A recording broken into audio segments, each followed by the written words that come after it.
Okay, good afternoon. This is Terri Wisdom, and I'm coming to you live from Harlem. This is Harlem Network News. And for those of you who are just joining, Harlem Network News is a new media platform. And Harlem Network News, we actually started at the beginning of COVID, and it has really been quite a journey. A part of the journey has really been to ensure that the Harlems and the Harlems of the world are informed, and that has been the mission of Harlem Network News because so many of our stories are just not told. So it's very significant that Harlem Network News is here and information has gotten out. Initially, we were just very, very committed to assuring that everyone had as much medical information as they could. And then, of course, we just encountered the death of many Black men and women, from George Floyd to Breonna Taylor, and it was important to get that information out as well as to cover everything that was happening with Black Lives Matter, and of course, our March on Washington, with our Reverend Al Sharpton. The election was so significant. And then, of course, the insurrection, the inauguration, and here we are in 2021. It has been just an amazing journey. We have with us here today Dr. Peggy Brooks Bertram, and Dr. Bertram has actually compiled and edited a book, Dear Kamala, which has letters to our new Vice President, Kamala Harris, what women all over the world would like to say to Kamala and what is needed. So befittingly, we have two Harlem women here with us who are running running for city council.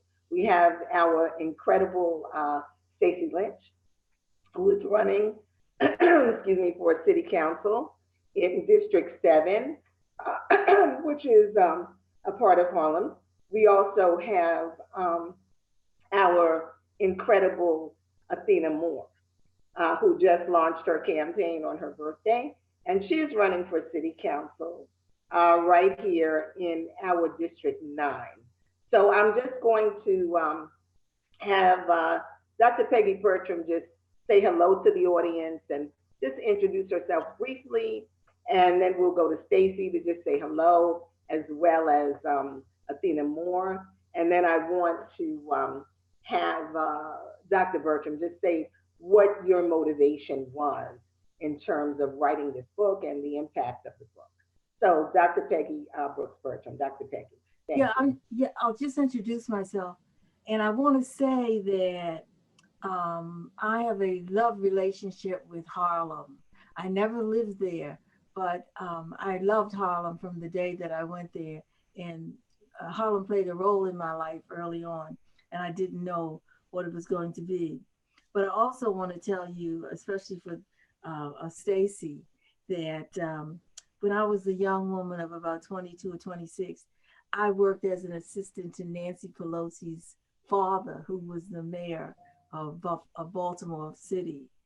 And so I go way back with this, and so the thought that you all are running for the city council is just breathtaking to me. And I wish both of you just nothing but good stuff as a result, because working at the city level is incredible. I headed up all of the summer lunch programs, summer transportation programs, and a whole bunch of other things.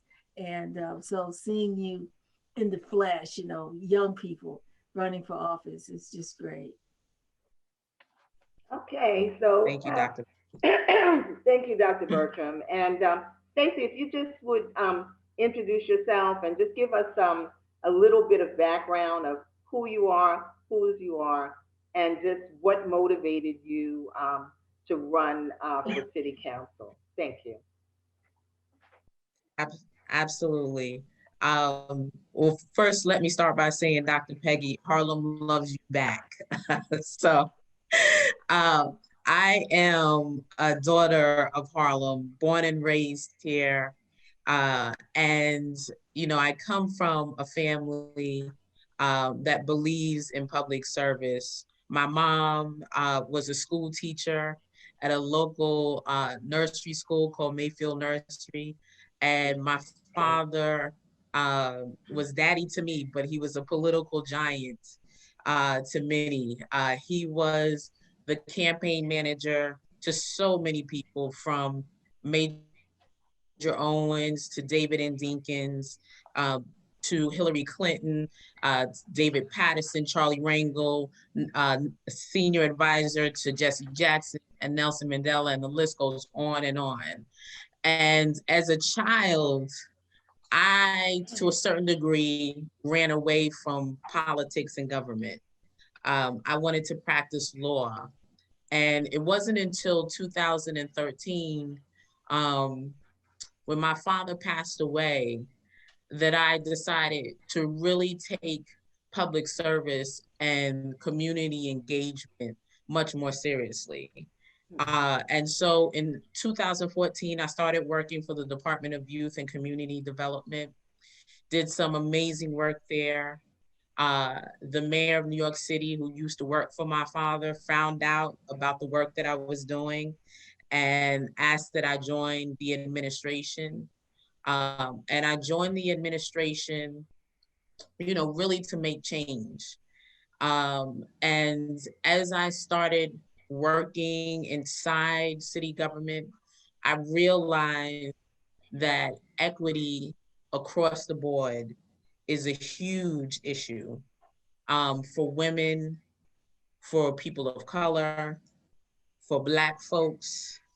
And for quite some time, Terri, I was that person that would say, and Athena could attest to this, I would say, Athena, run for city council or run for this or do that. Yes, like yes. I would encourage other folks to run. And so the last year, maybe 8 months, particularly around the pandemic, I realized that there needed to be broader voices and people with different life experiences in the room advocating for us and really making decisions. And so, my platform really is simple: a city that is really, really equitable for everyone, whether it's affordable housing, education, healthcare, jobs, small businesses, etc. And the only hope that I have, win or lose, is to make some change here.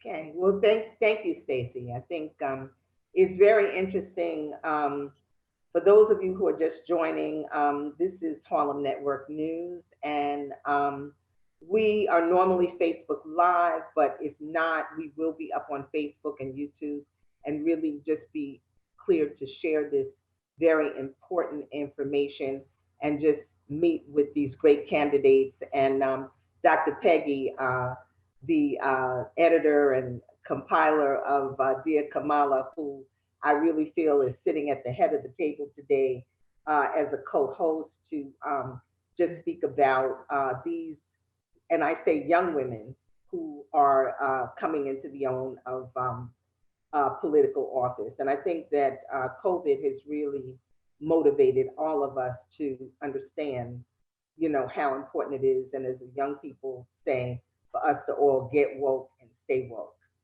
given all the disparities. Athena, please introduce yourself and just share with us who you are and whose you are and what your motivation has been to run. And then we'll go back to Dr. Peggy, and then we'll just talk about the districts and what the city council person does, and the significance of it, because we know national election is important, but we know the local elections and public officials really pave the way for what's going to happen. So Athena, please. Yes, thank you so much, Terri. It's always a pleasure to be on Harlem Network News, and certainly to be joined by my Dr. Stacey Lynch and Dr. Peggy Brooks Bertram. I am a daughter, but different than Stacey, a daughter of NYCHA, New York City Public Housing Authority. And as a daughter of NYCHA, I am a first generation many things. And that has really been the motivation and the influence for my decision to run. I come from a family legacy that has been wrought with great accomplishments, but also with challenges. And some of those challenges over the past 25 years of experience in my life has led me into the field of public policy and advocacy and helping those who are most vulnerable and disenfranchised.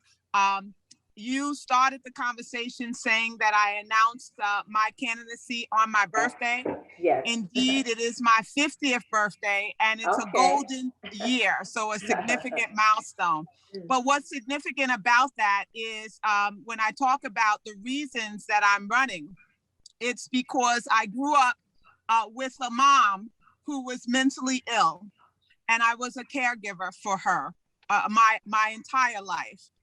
And I grew up with a dad who unfortunately passed away from substance abuse when I was very young. And during the time of the return of many of our service women and men, he was a veteran, and that has greatly influenced my journey. I also grew up guided by a grandmother who really had the responsibility of caring for me and my siblings. And she was not only a sharecropper, having come up in the South, but she also came to New York and was a domestic and was also an entrepreneur and wore many, many, many hats. But she cared for us, and that has guided my life. And I am the daughter and granddaughter of a Baptist minister. My grandfather, Reverend Cornelius Moore, came up in the steel mills of Pennsylvania. And there's a whole story about his life that I will share later. But what motivated my family was always this sense of faith, strong faith. And that belief has propelled us to always give back to community and to be in service. And so for the past 7 years, I've been serving the Manhattan Borough President as the Northern Manhattan Director in Harlem, running her office on 125th Street. And I bring all of my experience to bear that I'll talk about as we continue the conversation. Thank you for having me today. Okay, thank you so much, Athena. So audience, for those of you who are just joining, this is Harlem Network News, and I am Terri Wisdom, and Harlem Network News is the voice and the drumbeat of Harlem. And I'm just gonna go over to my co-host, my incredible Dr. Peggy Bertram, to just share a little bit about the book that she compiled and edited about the 30 women. And the connection on all of this is just the fact that this is our time. And in this time of COVID, we have actually elected for the first time our first woman vice president and our first Black woman and South Asian woman vice president in the embodiment of Kamala Harris, Vice President Kamala Harris, which is really and truly the embodiment of us all. So Dr. Peggy Bertram, if you would share a little bit about your organization and just what motivated you personally to just put this book together, and what impact has this book really had? So thank you. Before I do that, let me do something. Maybe a month or two ago, or maybe shortly after the death of George Floyd, I watched that happen, and I couldn't take my eyes away. And it made me think about all of us women having something to say about what we saw and what that meant to us. But I wrote this little poem, and it was called Please, I Can't Breathe. Y'all, he's trying to kill me. Get up. He says, I can't get up. You're standing on my neck. I can feel your knee, but I can't see your face. I am no threat to you. Oh, I feel like I'm dying. Oh, mama, mama, help me. Mama, the world is watching. I was just big and black, that's all.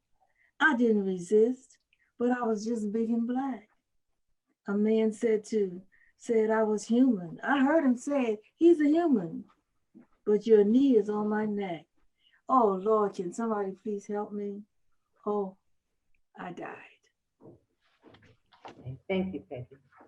And that really, really struck me, to see that. And it created all sorts of different feelings in my head. And when it was announced that Kamala Harris was going to be the vice presidential nominee, I thought about two other books that I had written. One was with a colleague, Go Tell Michelle, a book of letters asking African-American women, what on earth did they think about the fact that there was going to be a sister girl in the White House, sleeping in the same bedroom as Abraham Lincoln, and that her grandfather, had been a slave. So I put this book together. This book went together in 34 days. And I thank so much the publisher for believing in me. He said, no, you can't do that. I said, yeah, I think we can do that. And a few years later, I did another book of letters to the superintendent, a community response to a new Black woman who was the first superintendent in the history of Buffalo Public Schools. And so this, I was able to put this together very quickly and had students. But in this book, and really there was 120 letters, and women, again, from all over the world, 11 countries, 5 continents, islands, Madagascar at the tip of Africa, Europe, and learning so much stuff as I went along. Majorly learning that you can't do this kind of involvement like this unless you use social media. It's incredible. So anybody who, like I did, who is ducking and dodging social media, you're making a mistake. And I was watching Terri as I heard you talk to yourself, as I've done millions of times. Oh, is this gonna work? Oh my goodness, can I hear it? Oh my goodness, yes. Straight, and so all of us are doing that, and we should do it because this is not a safe place we're living in. Yeah, it's a very fluid world, and thank you for sharing that, because it's as much as we believe and know that we're on top of it, and I certainly am a person who really likes to have control of everything. So it's kind of like I thought that I had complete control of Zoom because, I remember how it was when we first started, but you get a new device, you add something, and here we are. But we pushed through, and the technology, especially during this time of COVID, has really made us all grow, made us all stretch. I feel it's done a lot of generation gap closing. And so I do encourage everyone to get the book, Dear Kamala. And we will be looking to have some book parties that involve like several of the women and book launches, which I know Dr. Peggy Bertram is doing that all over the country. And we certainly want our Vice President Kamala to really read these letters because people wrote them in a heartfelt manner, and they wrote them out of necessity. And I know I was asked to join the letter writers by Dr. Bertram. And I'm just going to read just a little bit of what I wrote.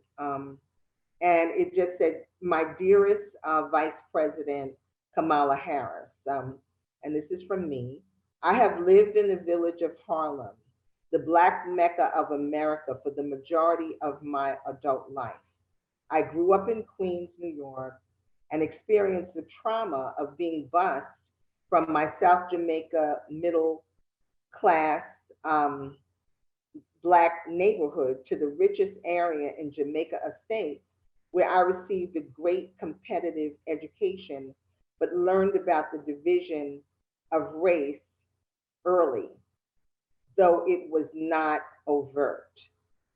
And then I go on to talk about my high school experience and how I came to attend Lincoln University in the late 60s to early 70s, where Gil Scott-Heron started his band.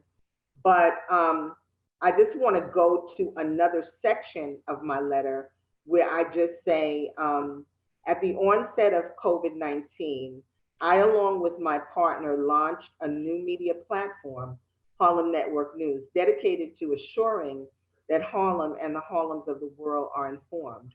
Knowledge is power.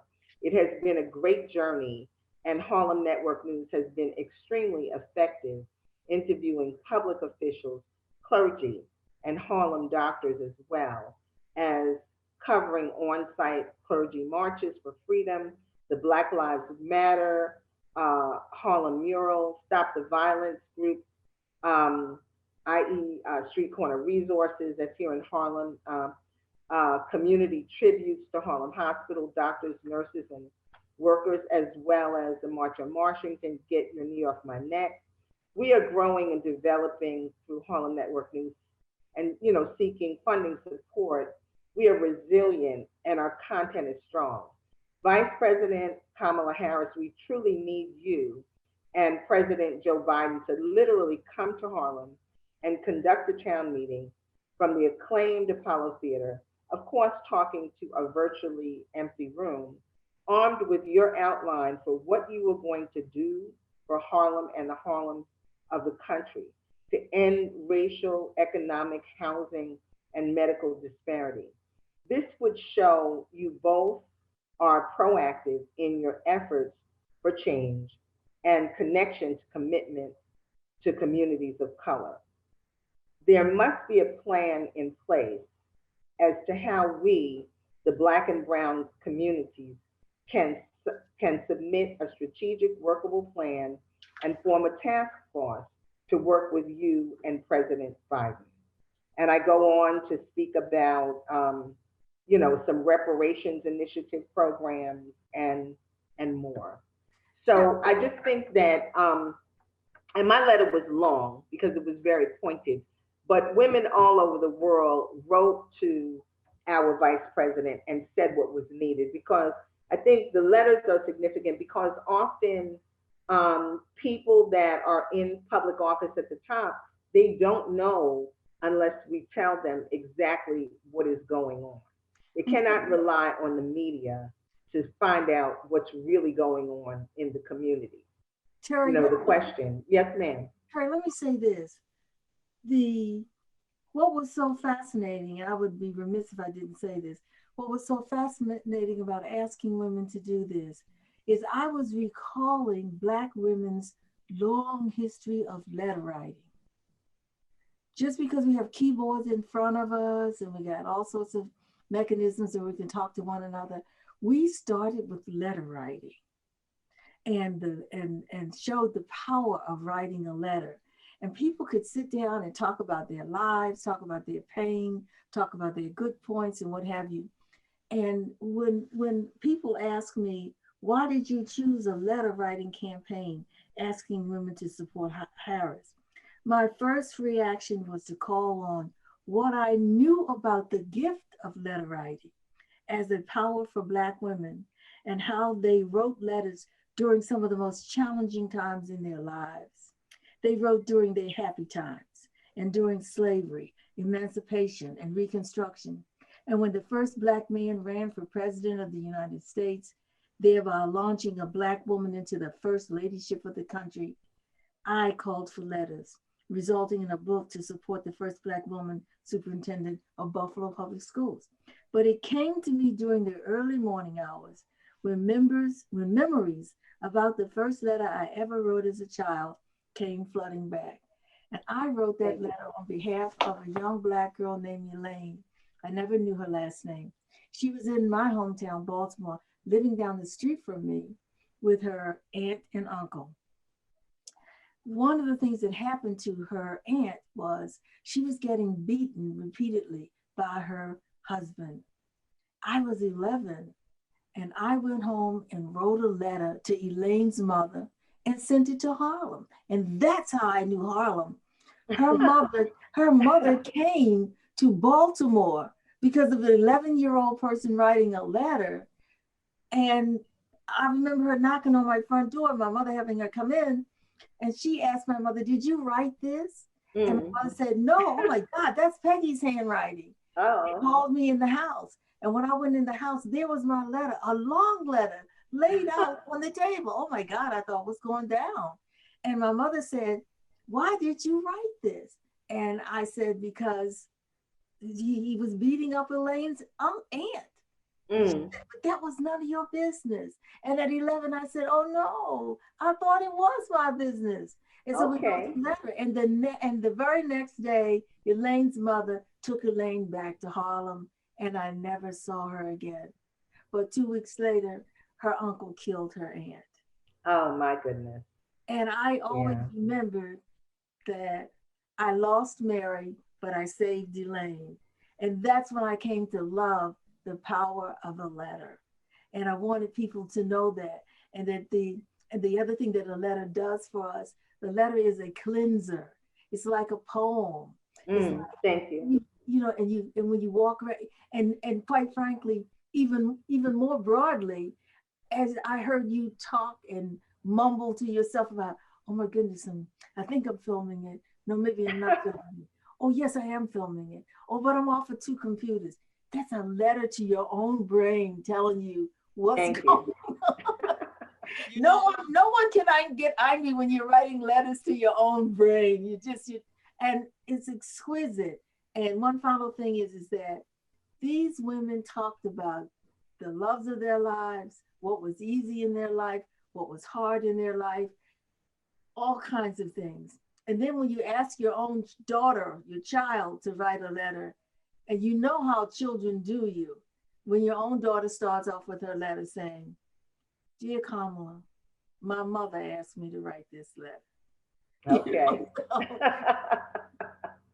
So it is quite a process. Thank you for sharing that, Dr. Peggy, just in terms of what a letter can actually do and how impactful a letter can be. And on that note, I'm going to just segue to our Harlem women who are running for city council. And we did speak with Stacey, who shared why she felt so compelled. But I will give it to either Athena or Stacey. Can you just share with us, because we want to make sure that our communities are informed, what is actually what does the city council member do? Okay, and how do they impact the community and going up and down the ladder? What is the purpose of the city council person, and what can you impact? Because we have seen really what the impact of local government can do. So, yeah. Athena, do you want to start, or do you want me to? Sure. And I can add briefly. Okay. I can start briefly because, you know, it's a natural for what Stacey and I have been doing in our respective roles in government. We both have served elected officials who, like the city council members, have a legislative authority to propose and create and draft legislation and policies that can influence and make change in communities. The city council also has budgetary authority and the ability to create a budget that reflects the needs of the community. And it's critical that the representatives of communities are part of that budget decision-making process. And thirdly, I would just offer that the city council also has land use responsibility. And I know at the borough president's office in my role, and certainly Stacey's role working with the mayor's office, that we both had experiences helping to make decisions about the use of land and space in the Harlem community. And that is certainly part of the responsibilities of the city council. Stacey, do you want to add?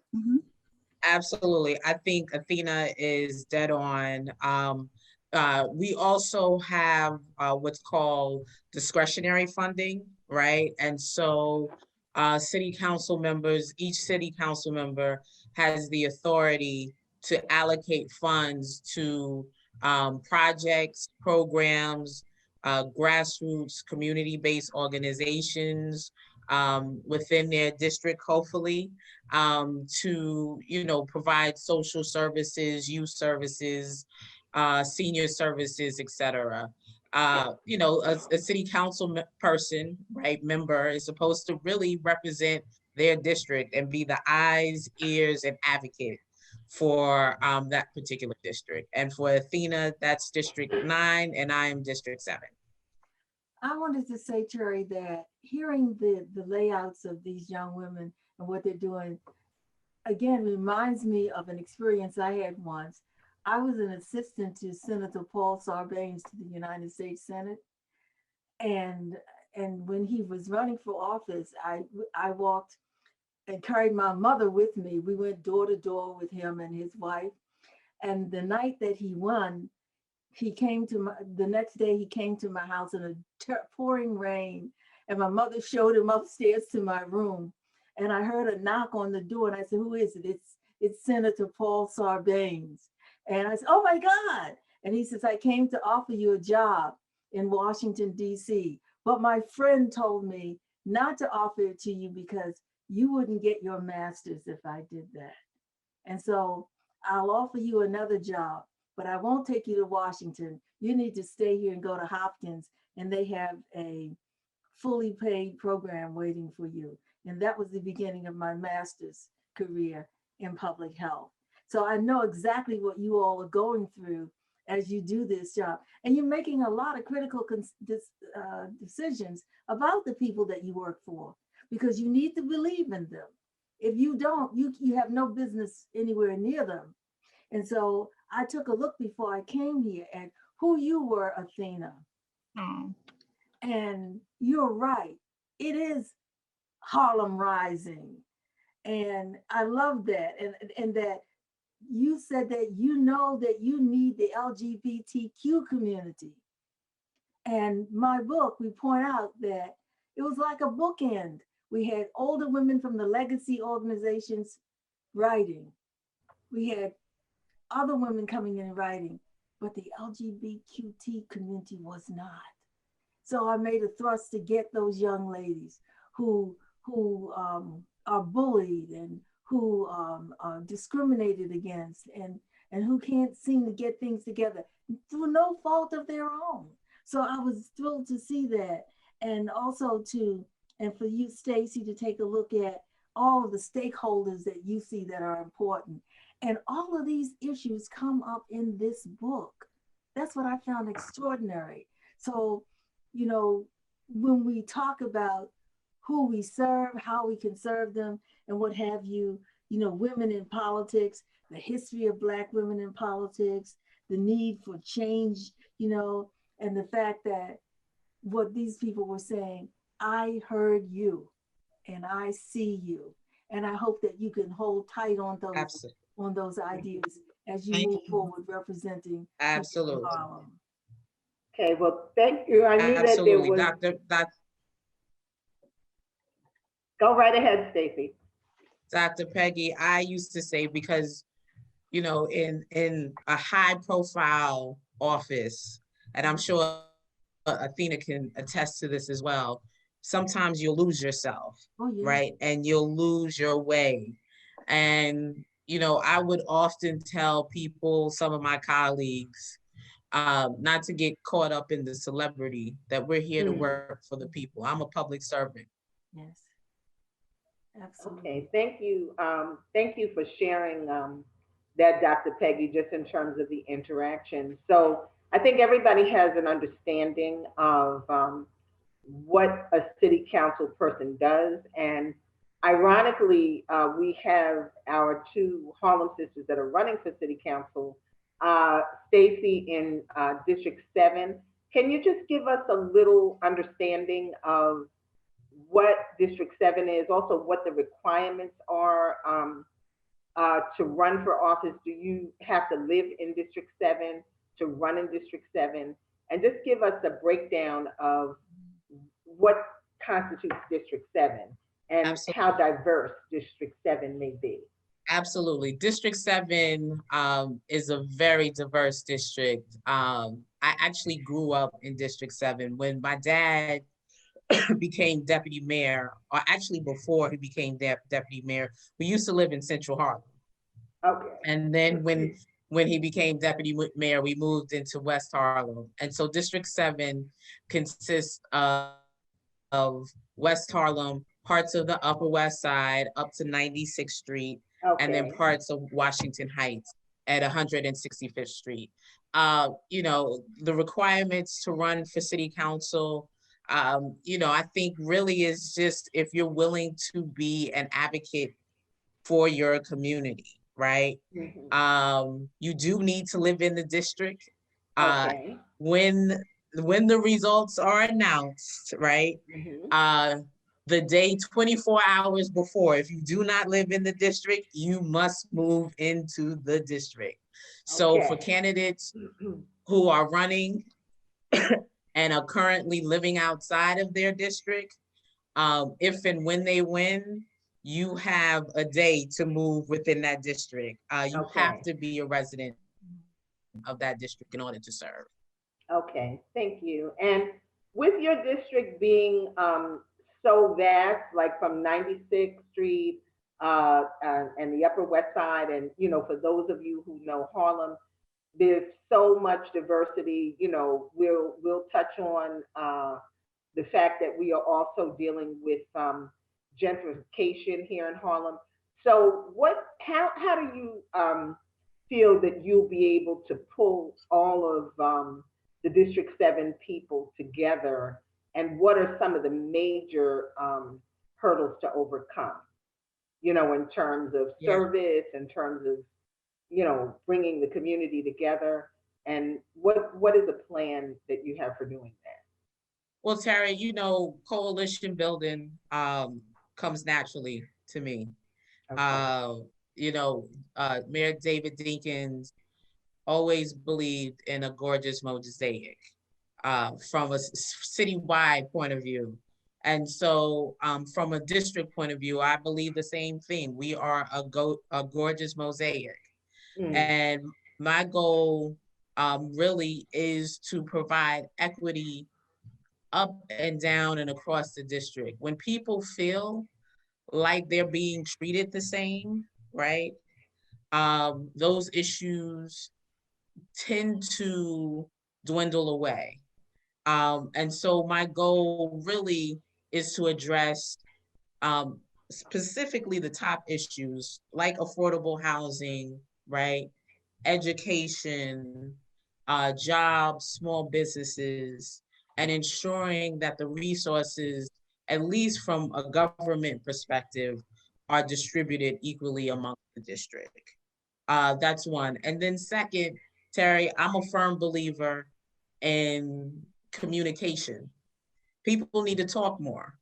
You know, if you know what's on someone's mind, then you're either willing to help or at least not hurt, right? That individual. And so as a representative of the district, my goal will definitely will be to really build coalitions, whether it's with faith-based leaders, constituents, residents, you know, small business owners within the district, people that live here, that invest in the district, and really have some ownership in the district. And so, I wish I could say to you, I will be the solver of all these issues. I'm not. I will not be. It will be a coalition of us, right, together resolving these issues of gentrification, right, of lack of equity, and affordable housing and healthcare, and the list goes on and on. I'm just the person that says, "Come on, y'all, let's get some food and talk about it and figure out how to solve these solutions." And I've been pretty good at it for the last couple of years. Okay, well, thank you, Stacey. And this is Harlem Network News. I am Terri Wisdom, and I'm just honored to have three powerful women here. Dr. Peggy Brooks Bertram, the editor and compiler of Dear Kamala, and she's sharing and lending what her journey has been. And then, of course, we just spoke with Stacey, and she talked about her district, which actually includes Columbia University. So there's been just a lot that has happened and come out of that district, and it is a great mosaic. Absolutely. And it's just been one of the important things I feel is just assuring that Black and brown people, and I think that we can say this at this time because we've seen what the disparities are, that however the mosaic and the pie chops up, that Black and brown people are included and just elevated to be on an even playing field. Because there's a lot of talk about that, but the actual action to make that happen and how you do that, because the disparities run deep and the systemic racism runs deep. So that's a challenge, I think, especially at this time. I think COVID has just made that so apparent that absolutely. Yeah. And Terri. Yeah. Absolutely. Yes, Dr. Peggy. I would like to share a couple of things. One is that in the midst of everything that these young people are saying about their run for office, it reminds me of an organization that I started 20 years ago along with a friend of mine. It was called Uncrowned Community Builders, basically Uncrowned Queens Institute for Research and Education on Women. What we have to make sure of is that we document what it was that we did in video, in writing, in websites, everything, so that people will know this is the road we walked on, and these are the things we overturned, and this is what we left in place. And the goal of the Uncrowned Queens Institute was to invite women just like yourselves to write their story.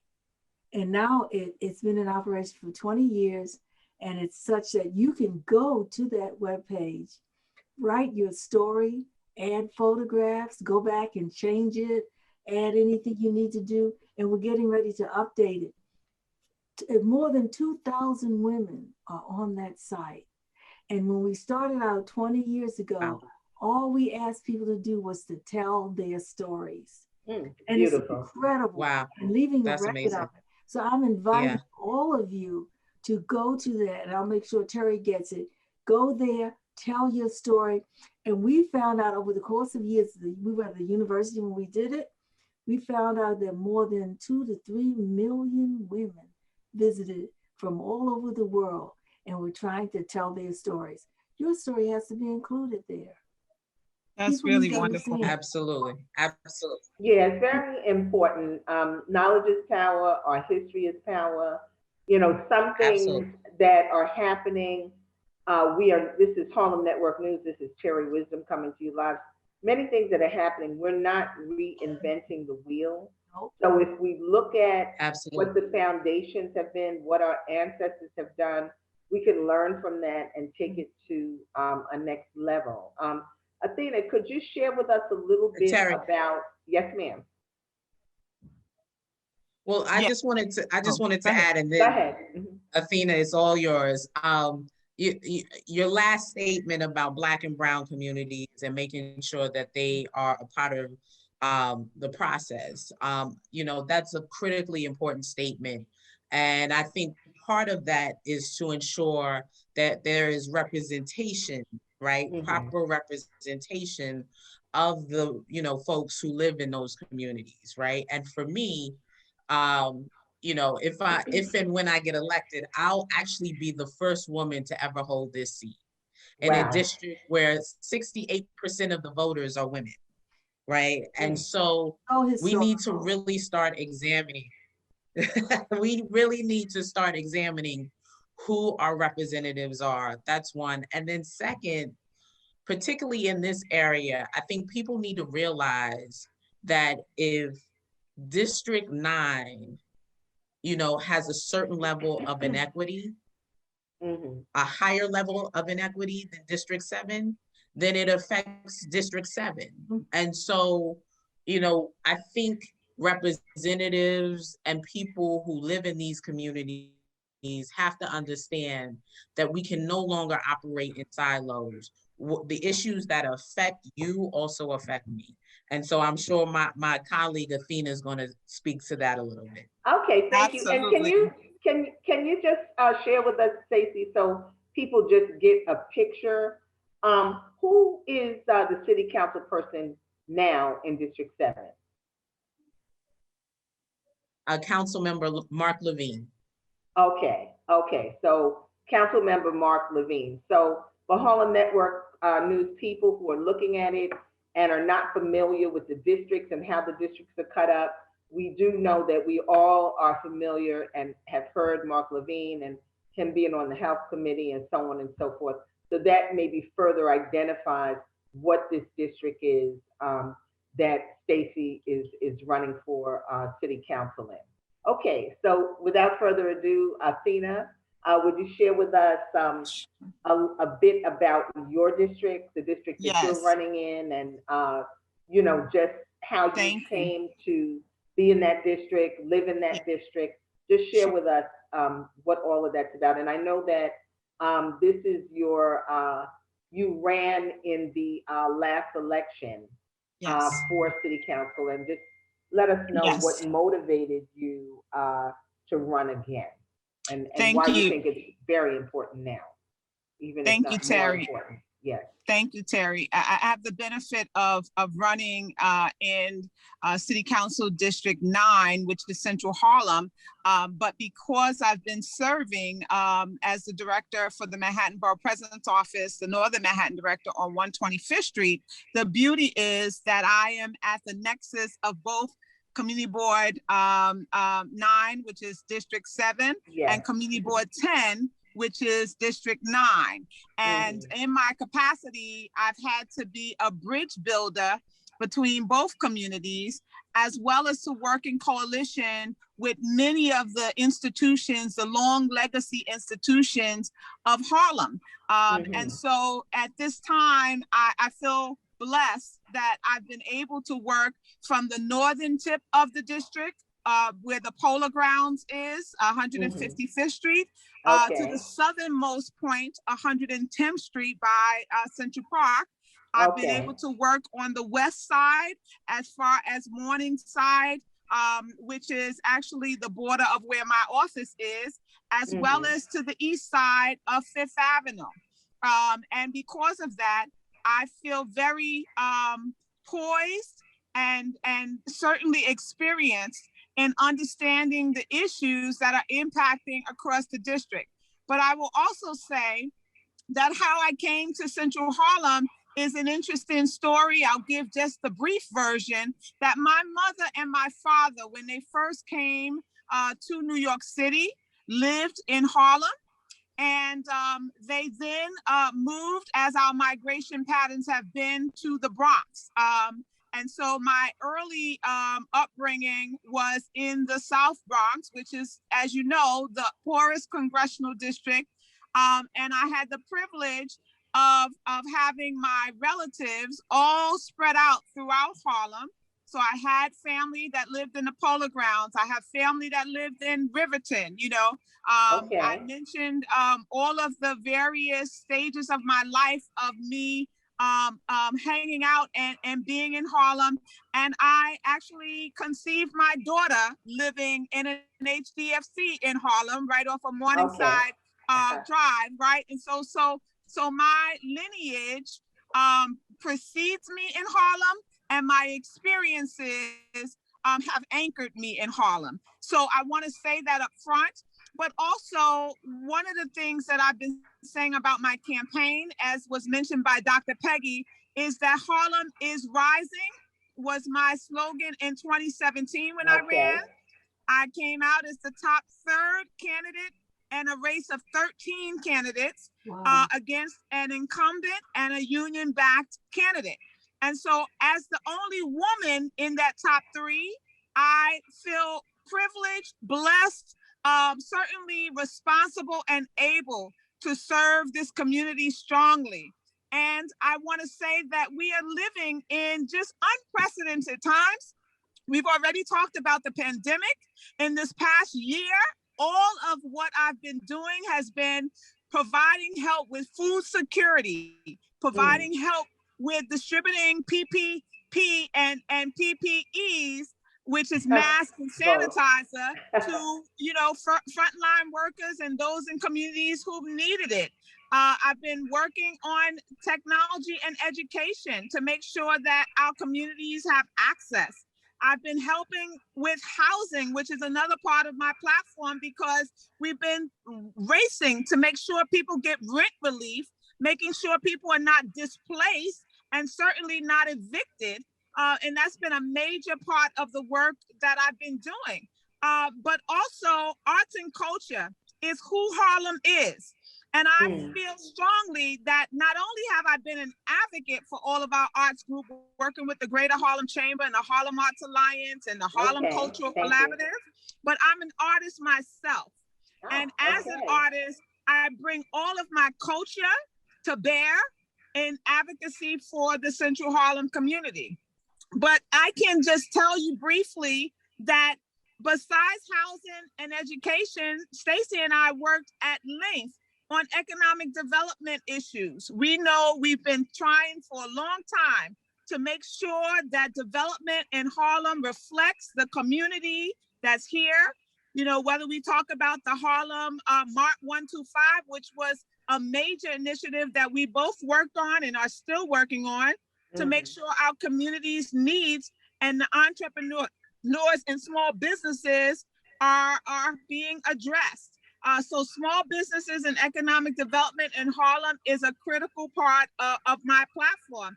And finally, I just want to say, in the health arena, I've already talked about what I'm doing in terms of the pandemic and COVID-19, but we're helping every day with testing and vaccines and mental health and making sure that wellness is prioritized for our young people and our seniors. And those are things that I will continue to do. And finally, that I will continue to engage civically. I launched a platform this year called Civically Yours. And it was focused on the next generation, because I wanted to make sure that young people have a voice, that young people are not forgotten, that young people know, especially in this Black History Month that we're talking in, that they are the future. And each one of us were poured into by legacies before us, ancestors and elders, and we want to pour into that next generation. So those are just some of the things that I will continue to do in Harlem during these perilous times. And I want to send the message that Harlem, keep rising. And we are still the change that we've been waiting for. And we need light, and we need life, and we need hope and unity in our community. And this is what I'm about and committed to bringing through my candidacy. Okay, thank you. Thank you very much, Athena. And in the same light, can you tell us what the mosaic of Central Harlem looks like? And when we say Central Harlem, what does that really mean? And what are some of the critical issues and concerns that are different in Central Harlem, maybe than in a District 7, though I know the districts are adjacent? So, yeah, so I talked a little bit about the displacement, right? And the issue of housing and the lack of affordable housing. That continues to be critical in Harlem. And my advocacy has been all about making sure not only those in NYCHA, New York City Public Housing, have maintenance and conditions being dealt with to give them improved quality of life, but also making sure that those who are shareholders and homeowners and those who are living in HDFCs and cooperatives who are middle class and working class, that their needs and their concerns are met. But housing is critical. Affordable housing in this time is critical. Joblessness is another issue that I've been working on the front lines, making sure that the Central Harlem community does not continue to be unemployed. We know the pandemic, unfortunately, contributed to a lot of people losing their jobs. And every day, my office was getting calls that we needed to help people with unemployment benefits. And those who were not able to access unemployment benefits, we had to help them with public assistance through the Human Resources Administration and others. And that will continue to be a need that I prioritize in my candidacy. The other thing that is unique to Central Harlem, when we talk about the changing demographics of community, we work very strongly on the census this past several months, this past year, trying to make sure that we count everybody.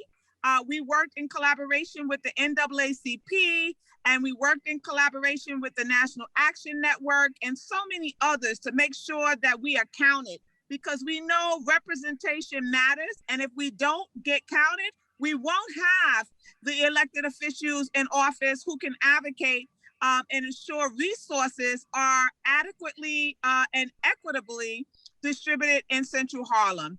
I just also want to say that when we talk about the issue of social justice, Dr. Peggy mentioned what's happening with, all of what happened on the national stage with Vice President Kamala and our now President Biden.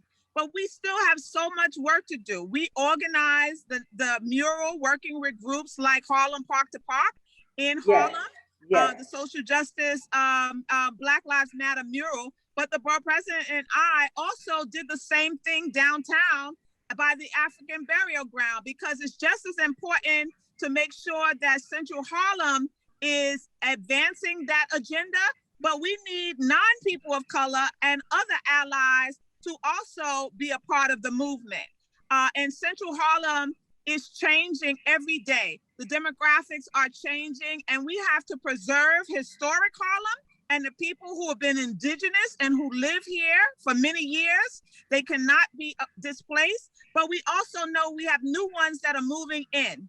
And we have to be able to be a bridge and to be allied with those individuals too, because this village is going to take all of us. And there's no shortage of issues and concerns that we will have to work across the aisle to make sure we get the best, the very best for Harlem.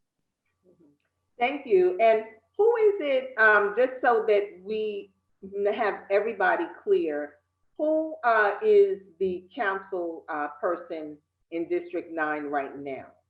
Okay. So, yep, the council person is Council Member Bill Perkins, who's been there for a long time. And I definitely have always said, that he is a legacy in the Harlem community. But what I also like to share with people is that this is a time of change and transformation. And it's a pivotal time for women, as Stacey has already said. And it's clear that we need to build on the generations of past, but we must take our community into the future. And I believe that's what my candidacy represents. A new perspective. Okay. I'm voting for you. I want you to know. And you just tell me what district I have to move into, and I'll move there tomorrow. Well, Dr. Peggy, can I say one thing to Dr. Peggy? Because absolutely. She inspired so much when she was speaking earlier. It was my uncle who went to an HBCU, North Carolina A&T, who has a building named after him, something about a communications building. But what you triggered for me is he was the first person that inspired me to write. And my grandmother was one of those women who wrote the letters that you were talking about. Okay. She would write me letters in school to encourage me to stay positive and keep the faith. And that legacy is still with us today.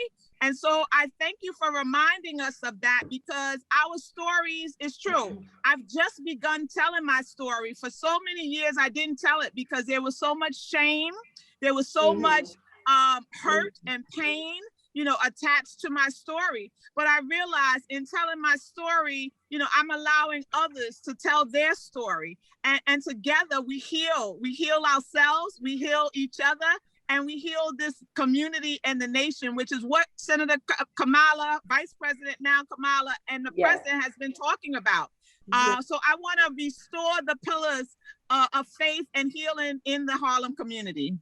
And make sure that anytime a building is torn down, that you take some bricks from it and label those bricks and date those bricks and tell the stories of those bricks. That's the story that I'm telling of my first 13 years of my life in Baltimore in an alley house off of Broadway. Tell the story of the buildings, you know, so don't just let the bricks lie there. Yeah, yes, I think that's very significant. For those of you who are just joining, this is Harlem Network News, and we have as our co-host Dr. Peggy Brooks Bertram, who is the author or has compiled and edited a book of letters that women from all over the world wrote to Kamala Harris saying what some of the needs are. And we also have two women candidates, which I think is very significant in the wake of our Vice President Kamala Harris being elected, or even hearing from Stacey that this is the first time that, you know, if she is elected, that a woman would be elected to this particular district. So these are the kinds of things that we have to look at, even when we look at the, you know, federal chain, like of actually how many women are in the Senate, you know, so it kind of is something that like goes across, and, you know, we may be taking for granted, but once we're informed and we have the information, we're now understanding what is really, really going on. I would like to ask Stacey and Athena to just share with how in a District 9 and a District 7, how you intend to pierce the veil and really be able to make change. Because it has been just my experience, and I think I'm also a community board member of Community Board 10, and a part of what motivated me to join the community board is I felt like I needed to try and do something. You know, it's not enough to sit around or talk or complain or say you're not happy with what has happened. You actually have to take some action, and then also to do the research and keep up with the information. And that is another reason that Harlem Network News is born. We're on Facebook, Instagram, YouTube, harlemnetworknews.com, but it's really to assure, because there's such a plethora of information, and then we all have to discern that information, realizing that it just is directly impacting our lives. So I think that Athena has just dropped off for a minute. I'm sure she'll be back shortly. But Stacey, if you would just speak about some of the real issues and what, as a city council person, how you can impact the change, because some of what I've seen, and I know we are up for a new mayor at this time, and we are going to get a new mayor, but what accountability does the mayor really have to the community, to the city council? Can you speak to that? Because I feel in terms of grassroots and districts like Central Harlem and District 7, there hasn't been a lot of full accountability and action from the current mayor. There's been talk, but in terms of just really full accountability, that's not what I've seen. So how do you get that done? How does that happen? Well, Terry, I mean, that's a great question. I plan to shake things up, right, when I get into office. I think people feel, for a number of reasons, disillusioned about their leadership, the government, and just the process overall. And so, my goal really is to empower folks who are invested in their community. And some of the things that I'm looking at, and there's a whole list of policy platforms that I'm going to roll out tomorrow on my website. So for you and viewers, please go to my website um, either late tonight or early tomorrow, staceyforcitycouncil.com, and check out some of the policy recommendations that I'm making. If you like them, great. If you have some ideas and some recommendations, it's not too late. I want to hear from you because I, intend to work for you. But in terms of some of the issues that I think need additional attention in this district, I'll start with education, right? We have a very diverse district from Washington Heights. I'm glad you touched on that. Not to interrupt you, but yeah. The education that is happening in Harlem. Yes. I mean, that is we can't have a conversation without saying that, because in 2021, we still have separate but not equal, and 99.9% in both those districts of the students involved in public education are Black and brown children. Absolutely. Absolutely.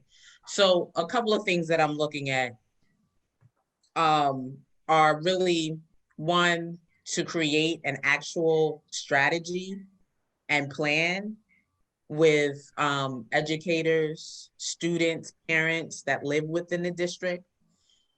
Terry, I found out a few days ago that has never occurred, which blows my mind, right? So, day one, that will be the call of action, to sit with the people who are doing the work, the parents who are, clearly invested in their child's education if they get up every morning and take their child to school, and the student, and figure out, a solid plan that will help students grow to be, to excel in education within this district. I think part of that, honestly, Terry, is we need to fund more community schools, and community schools that provide wraparound services, not just for the student, but also for the family, whether it's health services, social services, mental health services, list goes on and on. Another thing that I'm exploring is a consortium. I have two universities, right? And they both have a social responsibility in my district. That's very unique. Exactly. That's the things we want to know. Exactly. That a district that has two major universities, Columbia University and the City College of New York, one private and one public university. Exactly. That is very, very significant. Very significant. For putting that out there. Exactly. And I feel that they both have a social responsibility to the folks that live not only in District 7, but throughout the city, right? And so one of the things that I'm proposing is that there's a consortium between City College and Columbia University. And so if you're a student at City College, you should be able to take classes at Columbia University and vice versa, right? Okay. Interesting.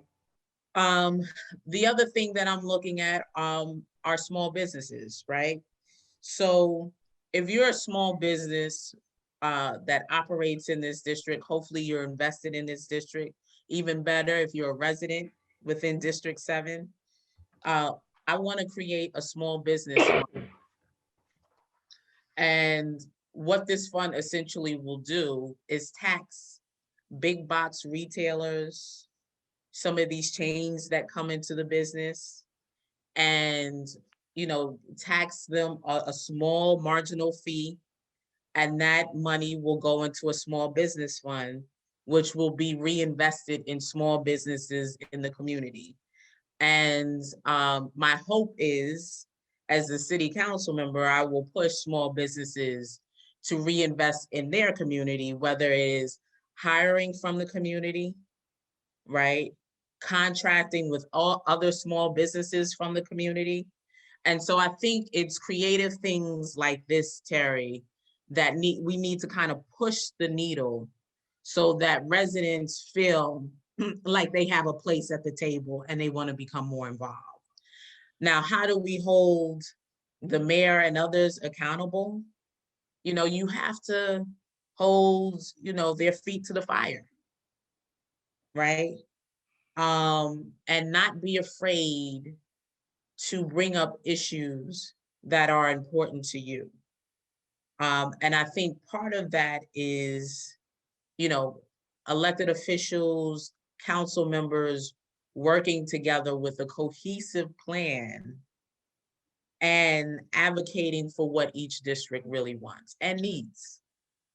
And Terri, listening to these women, just want to interject this and say that one of the writers in the book wrote a sentence that I thought was so important, and it's certainly relevant here. It says, like Esther in the Bible, you are called for such a time as this. Those women were writing, honey child.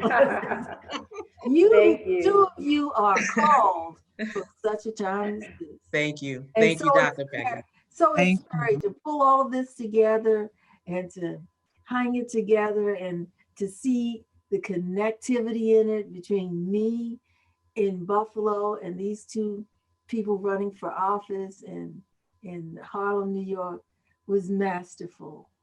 Really. Yeah, thank you so much. And thank you, Dr. Peggy, because you have kind of brought it together, brought the glue together.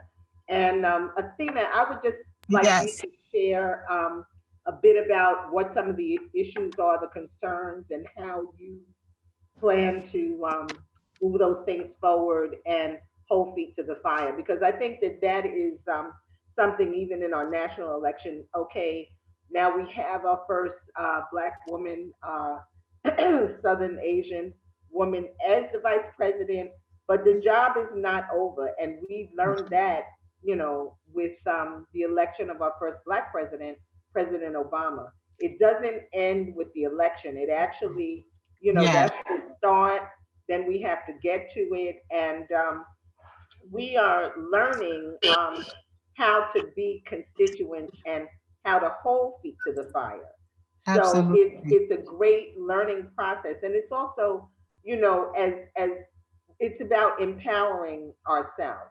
And we're learning about that empowerment and how to do that. And I think, you know, to me, it's critically important. You know, we no longer have, you know, a kind of thing with a lot of stuff is said, but nothing is done. And, you know, the change doesn't happen and we don't feel the change. We can't afford that now. Yes. So, Terri, Athena, yes, ma'am. Yes, you speak to my heart with that statement, because you know the work that I did in launching Civically Yours was all about going beyond protests, going beyond, you know, like you said, the elections, to really take a deep dive with our young people and our next generation, because voting rights doesn't stop, you know, for one election. Voting rights is something we have to fight for ongoing. You know, the oppression of Black people in Harlem and around the globe doesn't stop with one election. Making sure we're counted for the census, for redistricting, for, you know, just general budgetary needs in our community has to go on daily.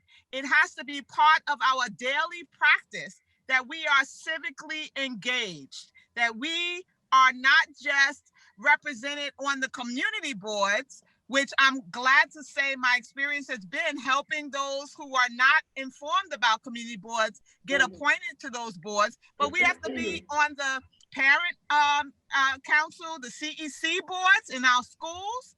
We have to be on the hospital advisory boards, which I've happened to work with as well, with Harlem Hospital and others. We have to be in the tenant associations. I worked with Esplanade Gardens and Lenox Terrace, who just underwent a whole rezoning that was proposed, right? We have to be actively and civically engaged in all of these spaces. And it takes more than one voice. We're not a monolith, so we need the diversity of Black and brown people at all of these tables. And then we need to come together to pull the best of us in a collective, cohesive way so that we're not divided when we're advocating. So we're not divided when we're needing to mobilize the community. So that's something that I'm passionate about and committed to, and certainly will be part of my candidacy moving forward. And Terri, I just want to say that what you said is so critical, and it points to the issue that in all of these things, especially in boards and people who come along or who hang on the sidelines and who promise something and may not deliver, we also need to develop the skill of finding out who is hiding in plain sight. Yes. In plain sight. Yes. And who do they represent? Where do they get their money? Who is it? And that is one of the, in this climate we're in now, that's the big thing. When you have former policemen and former people in the armed services climbing up the walls of the Capitol with the purpose of destroying it, they are hiding in plain sight. That's what your job turns out to be.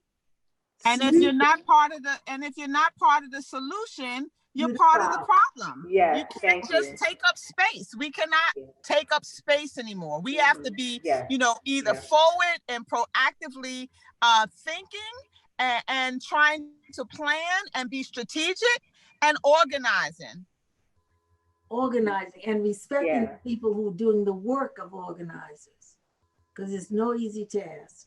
Yeah, thank you. It can be overwhelming, but I think with the strategies, and we're going to wind down and wrap up now. I'm Terri Wisdom, and this is Harlem Network News. And this has been a very good start to talking about the elections that are coming up. We certainly will be having Stacey Lynch back, who is running for City Council in District 7. We also will be having Athena Moore, who is running for City Council in District 9. Next week, we do intend to have some other City Council candidates. We will be having Cordell Clare, who's running in District 9. We also have William Allen, who is running in District 9. So I wanted to start out with Harlem Network News because what has happened, and it's the same thing that happened the last time we had the City Council elections, particularly in District 9. District 9 is my district.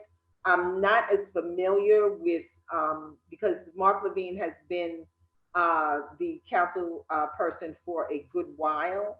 So we really haven't had the election come up in District 7. And I don't know if there are as many people running, but we have been having city council elections where we've had like 10 people running. And it is important. That's why I wanted to just start off with the two of you, which I thought it was befitting to have you here with Dr. Peggy Brooks Bertram, as we're talking about women in politics and the first Black vice president, and also how the Divine Nine and other social organizations help to make that difference for our Vice President Kamala Harris. And I mean, that's another conversation. I know that Athena Moore is a member of the Alpha Kappa Alpha sorority. Stacey, you did mention that you are a member of the Lynx. And that's another conversation, how to get these long-time organizations as well as the clergy. Some of the clergy that I have come on with, as we move on down the road, we'll be coming to ask you questions, from that perspective. But I wanted to start off by just having two candidates at a time. So our audience and our constituents can really get a chance to understand like who you are, whose you are, and what you're about before we go into like a big platform where we have 10 people and the people are speaking for 5 minutes or the designated 10 minutes and you can't really get to know who they are. It's really important that we all be knowledgeable and we make the best choice for the candidates that we feel can really make a difference. And on that, I just want you both to just say a few words about the new style of voting that we have and Ranked what choice you're voting. yes, yes, Yeah. yeah. Please Yeah. speak on that because a lot of people don't really understand what's going on and how that's going to impact uh, the election. And Yeah. then we're gonna just I mean, listen, Terry, and when I say we, you can group me into the we. We're used to a traditional style of voting. And ranked choice voting encourages, right, and forces the voter to rank their top 5 candidates. It seems like an easy request, but to switch your frame of habit, right, is not as easy as some may argue it to be. And so I think, my colleagues like Athena and others, we want to make sure that folks in our districts, particularly in communities of color, are well informed about this new style of voting. It's no longer one candidate, right? It's now about choosing your top 5. mm-hmm. And in the next couple of weeks and months, my campaign will actually host workshops, Thank you. educational forums around ranked choice voting. Okay, thank you. Very important, and I think we will work with you and the other candidates or some of the district leaders maybe to come on and actually Absolutely. do a course in this ranked choice voting so people understand what's happening because a lot of times people don't understand what's happening and they will go to the polls, they don't know the candidates and they'll pick a candidate based on it's the name that sounds like it would be somebody that Yeah. would be representative for them and Absolutely. can no longer do that. Yes, yes, Let me Dr. I add Peggy. think one other thing, and that is that there is a book between the two of you. no. I'm telling you, there is a book between the two of you. Yeah. I heard what you laid out in terms of who you are, what you do, your expectations for Harlem, your expectations for yourself, and your expectations for everyone who is to serve Harlem.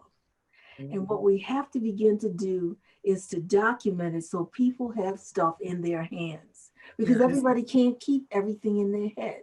Yeah. And the one way you can do it is, Terri, that if this program itself is recorded, you can then take it to Microsoft 365, turn it into a written text like that, edit it, Okay, thank you.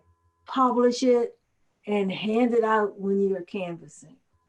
Thank you. Yeah. Thank you, Dr. Thank Peggy. you for Thank sharing, you. Dr. Peggy. Thank So, you. Athena, do you Yes. want to just share a little bit about the ranked choice voting and, Yes. how it will impact your particular district, District 9, that whole central Harlem, because that's a key district that has a lot of it has 125th running through it.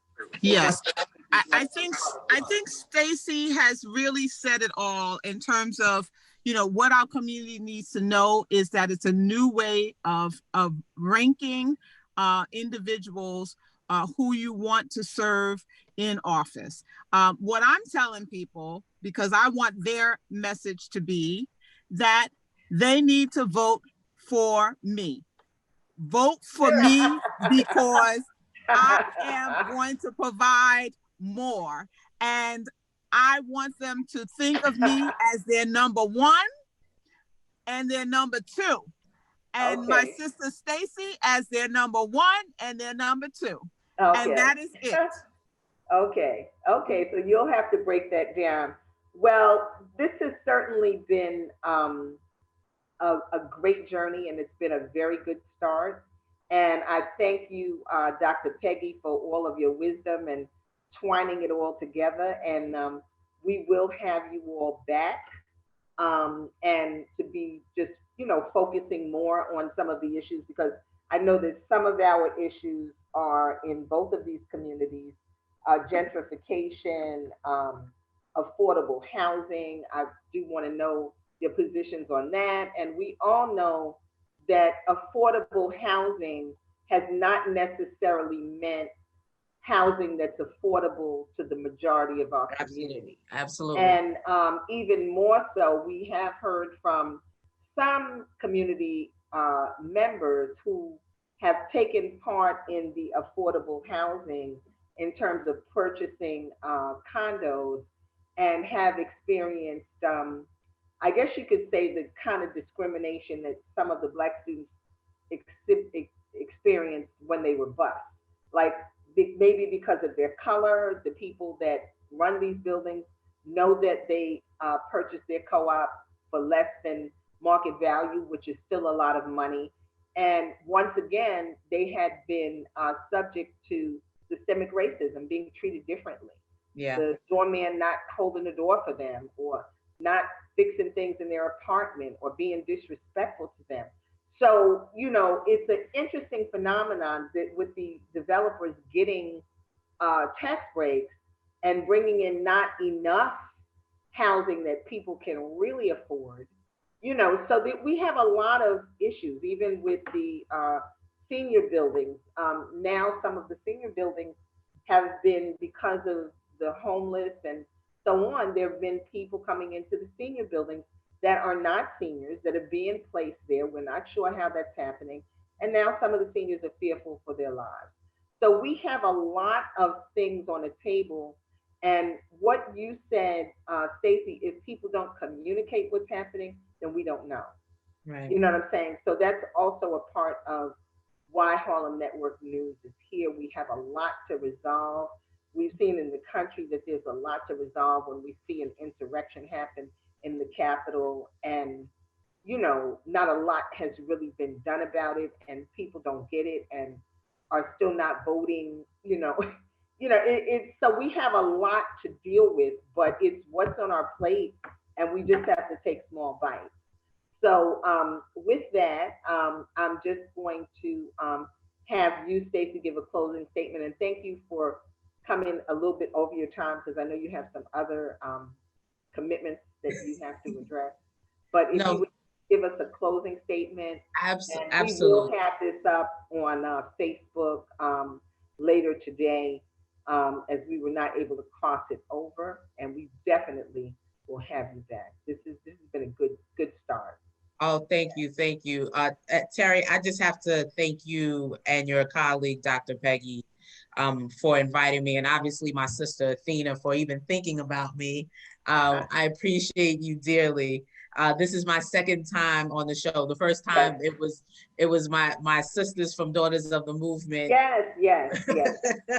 We could keep the conversation going. Exactly. Daughters of the Movement. Daughters of the Movement. Yeah. These are daughters of the movement. That's Stacey right. Lynch, the daughter of Bill Lynch. That's right. Keisha Sutton James, the granddaughter of our Honorable Percy Sutton. Dominic Sharpton, yes. And the daughters of Harry Belafonte and Malcolm X. Yeah. And as always, Terri, we have, I think, a very honest and wonderful conversation. Yes. And I enjoyed that, particularly as someone not just running for city council, but someone that lives in Harlem and loves my community. So I so appreciate all the work that you do. And, I look forward to joining you, more. Yes. Yes, more. But thank you so much for having me here Thank today. you. And it was such Thank a you. pleasure. Yeah, thank you, Athena. More. Thank you. Yes, thank you, Athena Moore, right?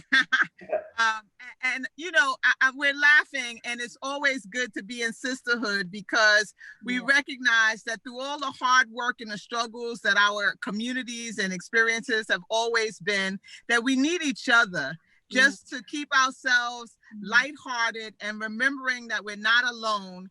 And so I want to just remind Harlem Network News' audience, you know, that my candidacy has never been about just me. It's bigger than me. It's a candidacy that really speaks to the heart of Harlem, the people of Harlem, and not forgetting the most vulnerable and disenfranchised, but also not forgetting those who are striving and those who are, you know, just trying to make sure that they are able to live a quality and affordable life in Harlem. And so, you know, I really want the message to be shared that if anyone decides to vote for me, it's really a message of hope. It's a message of life and unity. And this is a campaign that is for everybody. I've always been a bridge builder and someone who loves community and bringing folks together. And so you can be assured that there will always be a listening ear. There will always be someone rooted and grounded in our history and our ancestry. And I never forget where I've come from. And so I thank you for just always making Harlem Network News available to us to share our stories. We need you, Sister Terri, doing the work that you're doing so that the message doesn't just rest with us in Harlem, but it expands the territory to all of those who need to hear the message. And finally, I just want to say thank you to Dr. Peggy as well, because you helped to bring a whole new perspective. And I've been telling people that my candidacy is about bringing a fresh new perspective. You know, you could have lived in Harlem a long time and served in Harlem a long time, but there's nothing like having a fresh outlook. Given where the world is today, we are in a period of transformation and change. And it's no longer okay to just do what we've been doing. We must look at the future with a whole new set of eyes. So thank you, Terri, and thank you, Harlem Network News. Okay, thank you so much, Athena. And this, like as you said, there's so much conversation to talk about, but this is Harlem Network News, and I'm Terri Wisdom. We are a new media platform, and we're on Facebook, Instagram, YouTube, and the work that we're doing, I do take seriously, and it is important work, and it is work that keeps us all up through the night, and it keeps us serious, but it's very calming to just be on with a sisterhood. You know, it's very calming because this is serious work, it's important work.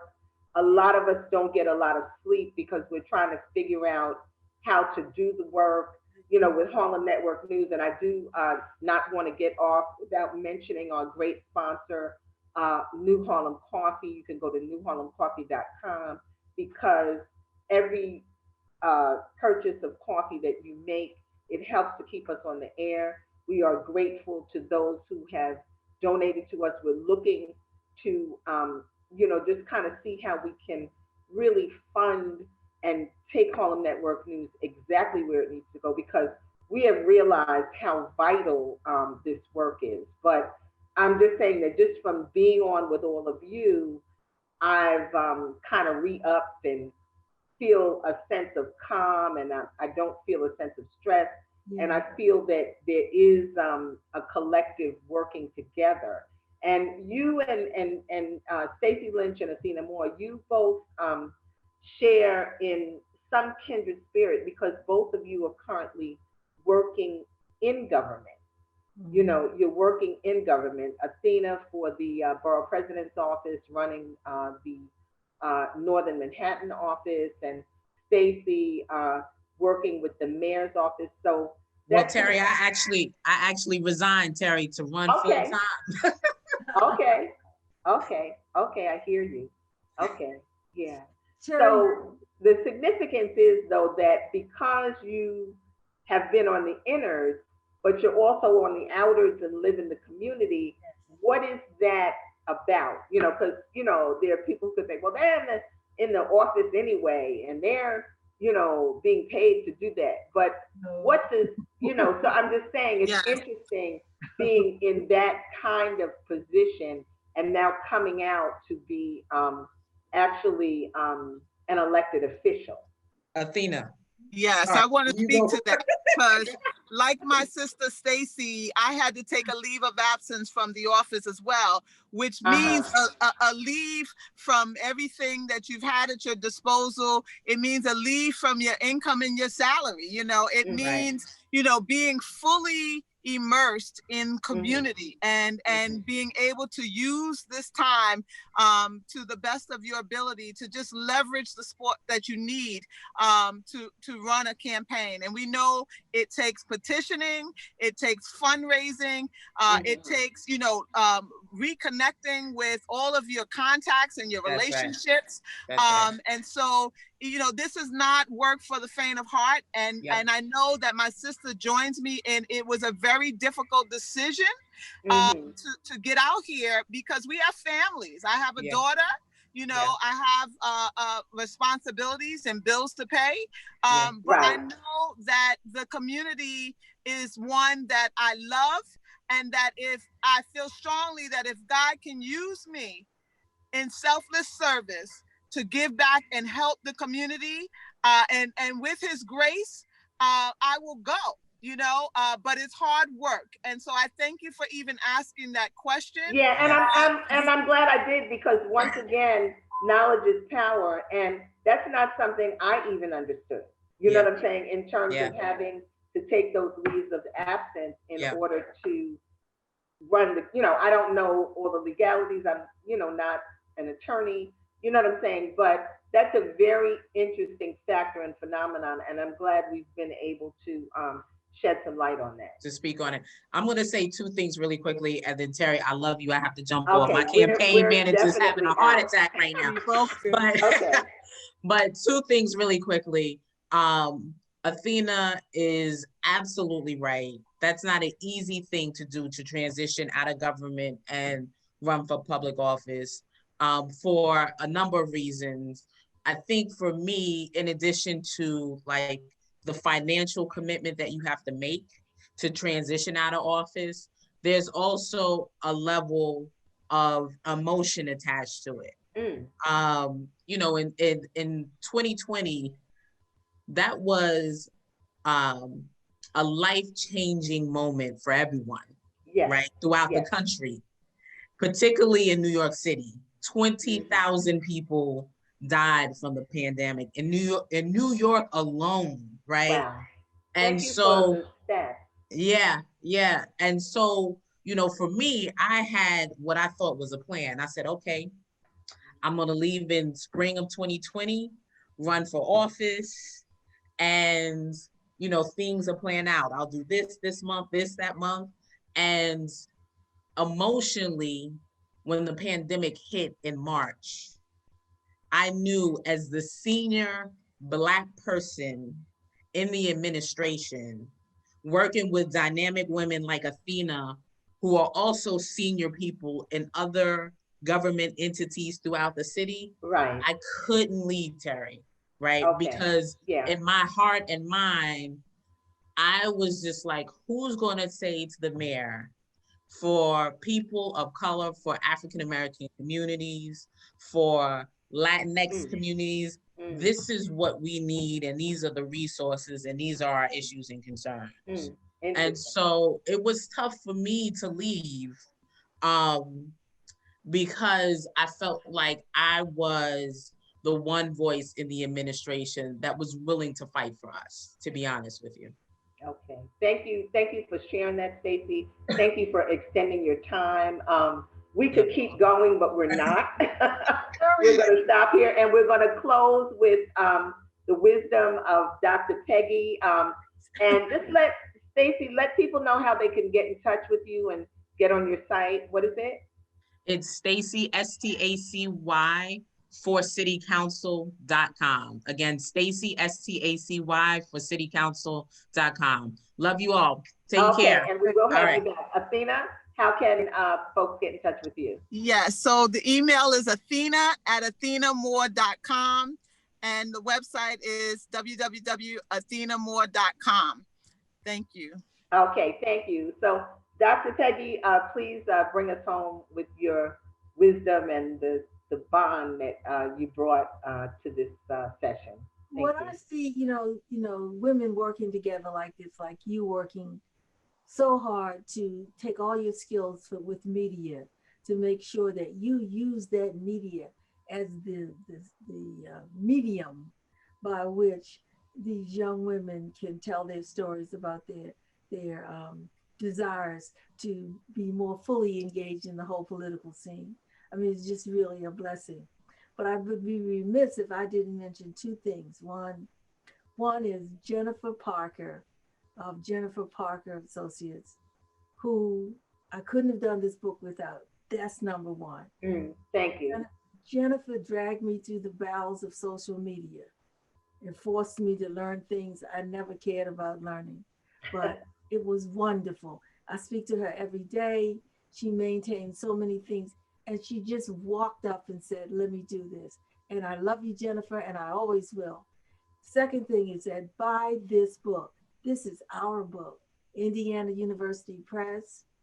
Go to it, read and see what African-American and white women and Asian women and Indian women, African women, French women, what they had to say to our girl, Kamala, and the love that they expressed and the issues that they raised. So hopefully you can support me, support all of us in this endeavor. And I certainly will be supporting Terri Wisdom.